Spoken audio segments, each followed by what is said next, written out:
A gente começa te contando que parte das sobras do orçamento do ano passado da Assembleia devem ser revertidas em emendas parlamentares. O assunto foi debatido por deputados da base do governo nesta semana. A destinação dos recursos excedentes da Casa Legislativa foi discutida em uma reunião que contou principalmente com os deputados do partido de Ratinho Júnior do PSD. A sigla possui a maior bancada da Assembleia, com 16 representantes. A previsão é de que os valores vão estar disponíveis aos parlamentares a partir de março. Um novo encontro deve ocorrer no retorno das atividades da Casa, depois do feriado de Carnaval, para bater o martelo sobre qual será o recurso a que cada deputado terá aí direito como emenda. A expectativa é que as deputadas e os deputados possam indicar, por meio das emendas parlamentares, ações para beneficiar os municípios dentro dos programas do Executivo Estadual, seja com obras ou compra de equipamentos. O Jornal da Manhã apurou que a quantia referente às sobras do orçamento do ano passado da Assembleia tem aí girando em torno de 162 milhões de reais. Se esse valor for dividido entre todos os 54 deputados, daria 3 milhões de reais para cada um indicar como emenda. Porém, historicamente, a base aliada do governo acaba ficando com uma fatia mais ampla destes recursos. Tradicionalmente, as sobras do orçamento da Assembleia eram devolvidas para o governo do Estado, que utilizava o recurso em áreas que considerava prioritárias. Por muitos anos, essa parceria foi divulgada, inclusive com a entrega de um cheque simbólico pelos parlamentares ao chefe do Executivo. No ano passado, estes valores extras do orçamento da LEP foram destinados ao programa Paraná Mais Cidades, para diversas obras e compra de equipamentos para municípios em todo o estado. Vamos lá, se o dinheiro é público, tem que ser aplicado para o povo. Tá certo a Assembleia. Inclusive, deixa mais transparente esse processo, porque é o seguinte, sempre foi assim. Valdir Rossoni entregava o checão lá, falando que ia devolver ao Estado, mas já vinha junto o pedido. Não é isso, Pedroso? O Pedroso vai contar aqui o histórico. Então sempre foi assim, só deixa agora transparente e divide melhor o dinheiro, inclusive para cada deputado aplicar em suas bases. A discussão não é isso, não é essa, de como vai dividir dinheiro, onde vão gastar. Se gastar com a população, tá tudo certo. O dinheiro do povo mesmo vai retornar para o povo. A questão é sobre o próprio orçamento em si.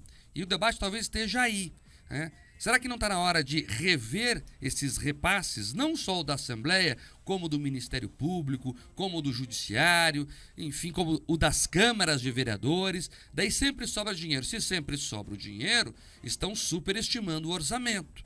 E me preocupa esse fato. É isso sim que me preocupa. Como eles vão dividir para gastar com obras para a população, com suas bases, aí é uma questão de cada um. Agora, numa empresa, quando você erra para menos, você é demitido. Quando você erra para mais, também você é demitido. Porque isso significa que você não tem compreensão do que está fazendo ali, né? Você erra quando coloca o orçamento para baixo e ele não dá para cumprir o projeto. Você erra quando coloca muito para cima, superestima, e faz a empresa reservar muito dinheiro para uma questão que precisava de menos, né? Você acaba ali empatando capital. Então é importante que o poder público tenha esse critério de gestão eficiente, enxuta. Tem que fazer o orçamento real e não superestimar para depois fazer populismo dizendo que reverteu para isso ou para aquilo. O ser humano, no geral, ele funciona por estímulos. Eu funciono por estímulos, provavelmente Bia, Mark, todos nós, por estímulos positivos ou negativos. A gente é muitas vezes compelido a fazer algo porque a gente pensa, puxa vida, eu posso ter algum benefício ou aquilo está alinhado com os meus valores morais, isso vai me fazer sentir bem, ou eu posso ter medo de uma punição. Isso vale para os políticos também.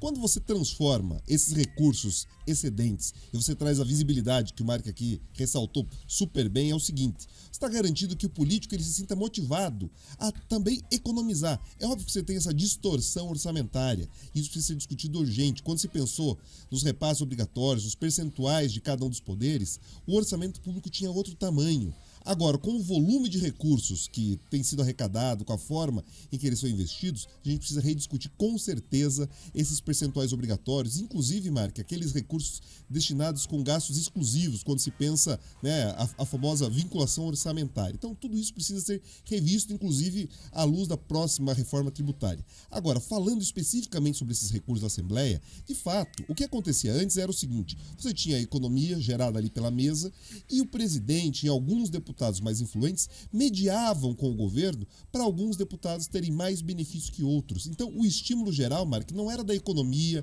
ou não se tinha essa unidade maior, uma maior unanimidade equidade entre os deputados. Então, o formato atual traz essa equidade e traz também o estímulo para que eles economizem mais. Então, isso é positivo. Espero que os recursos cheguem cada vez mais nos municípios nas obras que precisam. Também não pode virar aquela farra o seguinte, já via acontecer.